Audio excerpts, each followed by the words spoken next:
maulan na naman ang panahon, kwentuhan na naman. Ikaw muna, Satisfied customer from Lingayen.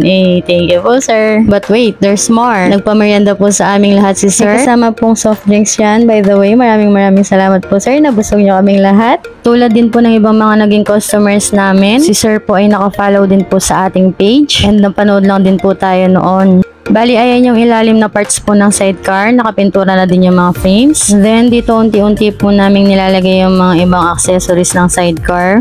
By the way, ang Marvin Sidecar Shop po ay matatagpuan sa Soconin Sala sa Bugalyon, Pangasinan sa may intersection, and Marvin Sidecar po sa Google Map. Once na nag-avail po kayo ng unit sa amin, ayan, may mga tarapal siya, harap, alulod, tsaka likod. Then, dyan po nakalagay sa compartment ng likod ng upuan.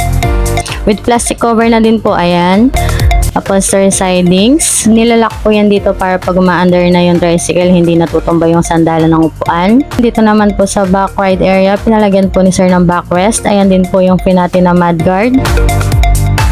Meron po siyang tinted na windshield, sun visor, corona, shower guard. Then, ayan yung half-half door po niya.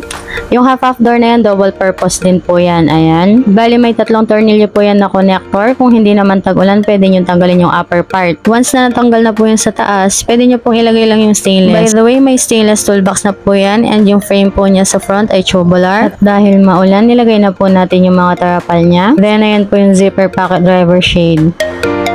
Again and again, thank you for trusting Marvin Sidecar Shop po, sir. Ride safe always po and God bless. At yun lang po, salamat sa panonood.